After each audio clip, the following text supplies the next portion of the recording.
வணக்கம். All in one zone devotional சேனலுக்கு உங்களை அன்புடன் வரவேற்கிறேன்.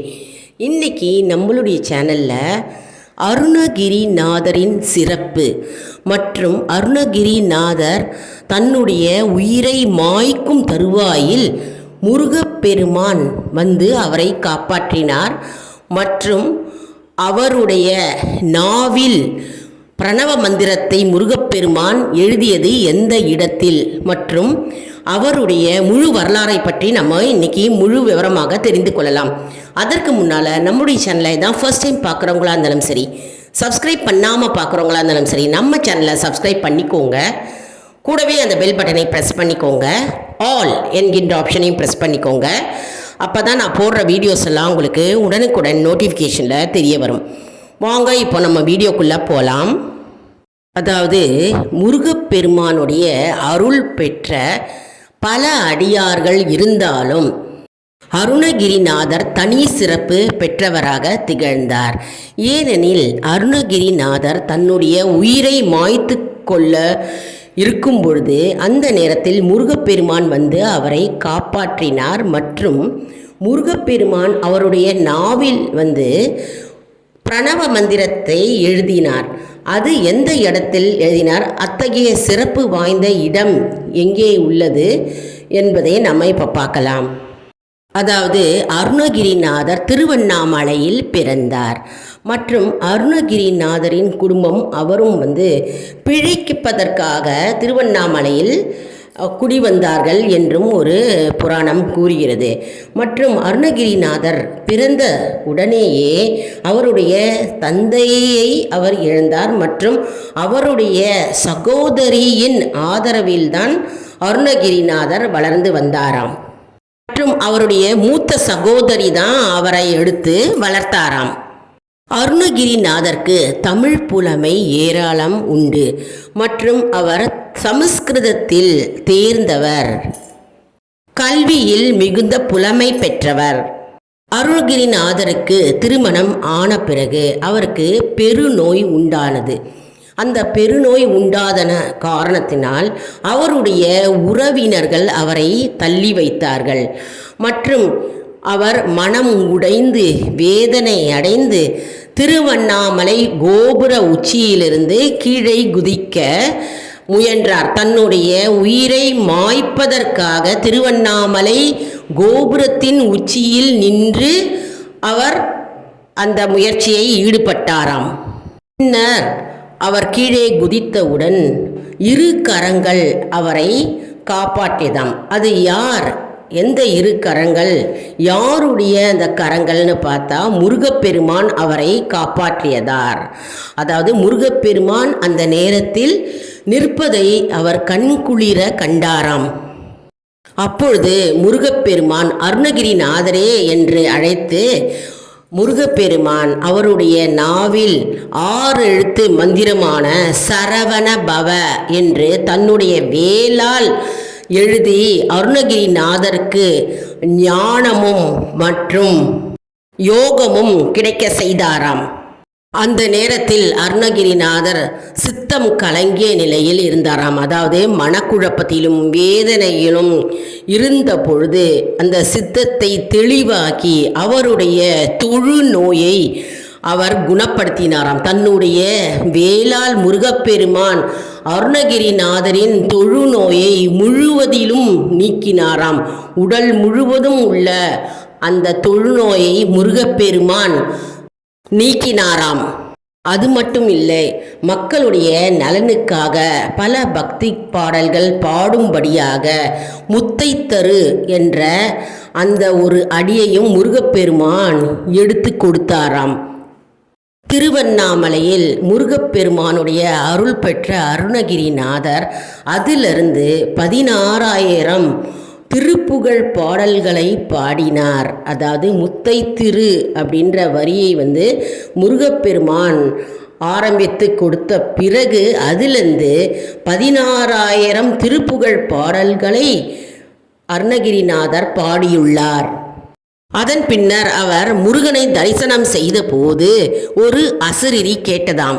அதாவது அருணகிரிநாதரே வயலூருக்கு வா என்று ஒரு அசரீரி கேட்டதாம். அதன்படி அருணகிரிநாதர் வயலூருக்கு சென்றாராம். வயலூருக்கு சென்ற பிறகு முருகப்பெருமான் தன்னுடைய வேலால் ஓம் என்ற பிரணவ மந்திரத்தை அவருடைய நாவில் எழுதினாராம். அதன் பின்னர் வயலூர் முருகனை பற்றி அருணகிரிநாதர் பாடிய பின்னர் பல பாடல்கள் பாடியுள்ளார். அதன் பின்னர் அவர் பல கோவிலுக்கு சென்று பாடல்களை பாடினாராம். வயலூர் முருகனை பற்றி அவர் பல பாடல்களை பாடியதை ஒட்டி நாம் வயலூருக்கு சென்று அந்த குளத்தில் மூழ்கி முருகப்பெருமானை தரிசனம் செய்தால் திருமண தடைகள் நீங்கும் மற்றும் குழந்தை பாக்கியம் கிட்டும் மற்றும் வேலை இல்லாதவர்களுக்கு வேலை கிடைக்கும் மற்றும் என்னென்ன தடைகள் வாழ்க்கையில் இருக்கிறதோ அது எல்லாம் நீங்கும் என்பது ஐதீகம். எவ்வளவு அற்புதமான ஒரு நிகழ்வு பாருங்க. அருணகிரிநாதருக்கு கிடைத்த ஒரு வரப்பிரசாதமே. அதாவது அருணகிரிநாதருக்கு முருகப்பெருமான் ஓம் சரவண பவ என்று மந்திரத்தை எழுதினாராம் தன்னுடைய வேலால் மற்றும் ஓம் என்ற பிரணவ மந்திரத்தை வயலூரில் எழுதினாராம். அற்புத ஒரு அதிசயம் நிகழ்ந்த திருவண்ணாமலை, வயலூர் போன்ற கோவிலுக்கு நாமும் சென்று தரிசனம் செய்ய வேண்டும். கண்டிப்பாக நம்முடைய வாழ்நாளில் நாம் திருவண்ணாமலை மற்றும் வயலூர் போகவில்லை என்றால் ஒரு நாள் நாம் போய் முருகப்பெருமானை தரிசித்து அவருடைய அருளை நாம் பெறுவோம். வயலூர் முருகன் கோவில் திருச்சி அருகே உள்ளது. அருணகிரிநாதருக்கு முருகப்பெருமான் எப்படியெல்லாம் அருள் செய்திருக்கிறார் பாருங்க. அதே போன்று நாமும் முழு பக்தியுடனும் முழு நம்பிக்கையுடனும் முருகப்பெருமானை நினைத்து வேண்டிக் கொண்டு நாம் செவ்வாய்க்கிழமை அன்று நாம் வயலூருக்கு சென்று அங்கிருக்கும் குளத்தில் மூழ்கி நாம் வழிபட்டால் சகல சௌபாகியங்கள் நமக்கு வந்து சேரும் என்பது நம்பிக்கை. அதே போன்று நாம் திருப்புகழை நாம் பாடி வந்தால் நம்முடைய அனைத்து பிரச்சனைகள் நீங்கும். அதனால் நாம் அருணகிரிநாதர் எழுதிய திருப்புகழை நாம் படிக்கலாம். நம்மளுடைய சேனலில் திருப்புகழ் பற்றி அதனுடைய பாடல் விளக்கம் மற்றும் பாடல்களை நான் போட்டிருக்கேன், போய் பார்த்துக்கோங்க.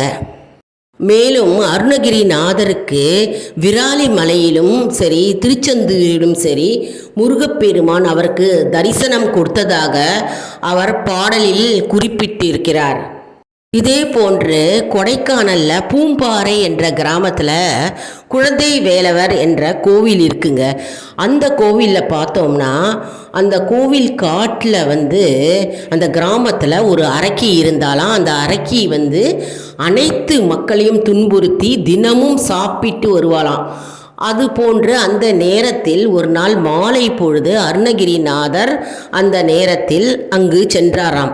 அப்பொழுது அந்த கிராமத்தில் என்னவாயிற்றான், அந்த அரக்கி சாப்பிட எதுவும் கிடைக்கவில்லை என்று பார்த்தாலாம். அப்பொழுது அருணகிரிநாதர் உறங்கிக் கொண்டிருப்பதை பார்த்தாலாம். அந்த நேரத்தில் முருகப்பெருமான் அருணகிரிநாதர் மீது அமர்ந்து விளையாடி கொண்டிருந்தாராம் குழந்தை வடிவில். அப்பொழுது அந்த நேரத்தில் அரக்கி பார்த்து குழந்தையும் தாயும் தான் விளையாடி கொண்டிருக்கிறார்கள் என்று குழந்தைக்கு ஒரு கரிசனம் கொடுத்து அருணகிரிநாதரை ஒன்றும் செய்யாமல் அந்த அரக்கி போய்விட்டதாம்.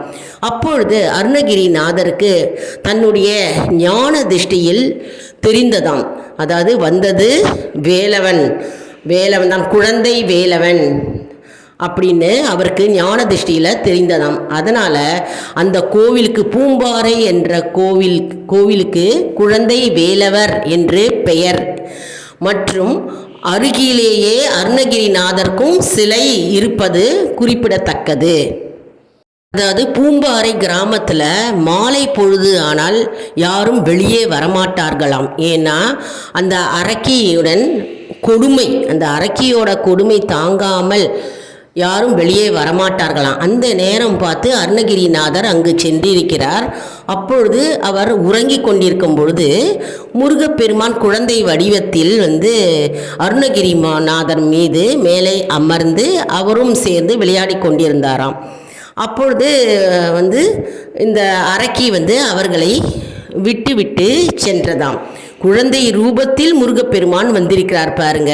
அவ்வளோ அற்புதமான காட்சி அருணகிரிநாதருக்கு கிடைத்திருக்கிறது. முருகப்பெருமானுடைய தரிசனம் அவருக்கு கிடைத்திருக்கிறது பூம்பாறை என்ற கிராமத்தில். அதாவது கொடைக்கானல்லேருந்து 18 கிலோமீட்டர் தூரத்தில் குழந்தை வேலப்பர் முருகன் கோவில் இருக்குங்க. அதாவது நமக்கு குழந்தை வேலப்பருடைய அனுகிரகம் இருந்தால்தான் நம்ம குழந்தை வேலப்பரை முருகப்பெருமானை தரிசிக்க முடியும் என்று பக்தர்களின் நம்பிக்கையாகும். அதாவது நம்ம பல முறை கொடைக்கானலுக்கு போயிருக்கலாம். ஆனால் அந்த குழந்தை வேலப்பர் முருகன் கோவிலுக்கு தரிசனம் செய்யாமலே வந்திருப்போம்.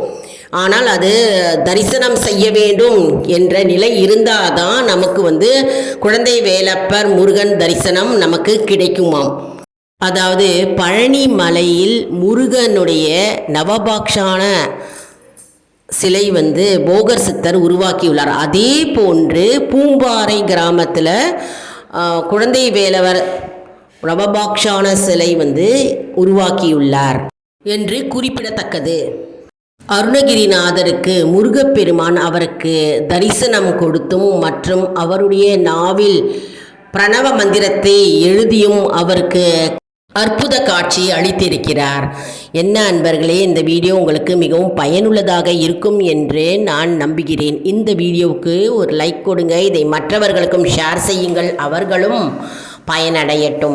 மேலும் ஆல் இன் ஒன் ஜோன் அன்பர்களுக்கு ஒரு அன்பான வேண்டுகோள். நம்முடைய கம்யூனிட்டி போஸ்ட்டில் கேள்வி பதில் நேரம் வருங்க. அந்த கேள்விகளுக்கு பதில் தாங்க. இதன் மூலம் நமக்கு ஒரு ஊக்கமாகவே இருக்கும். நம்முடைய ஆன்மீக பயணம் எப்படி இருக்கிறது என்பதை நாம் தெரிந்து கொள்ளலாம் இல்லையா? அதனால் இது சப்ஸ்கிரைப் செய்தவர்களுக்கு மட்டுமே தெரிய வரும். நம்முடைய சேனலை மறக்காமல் சப்ஸ்கிரைப் செய்து கொள்ளுங்கள். அடுத்த வீடியோவில் வேறொரு தலைப்புடன் உங்களை சந்திக்கிறேன். நன்றி, வணக்கம்.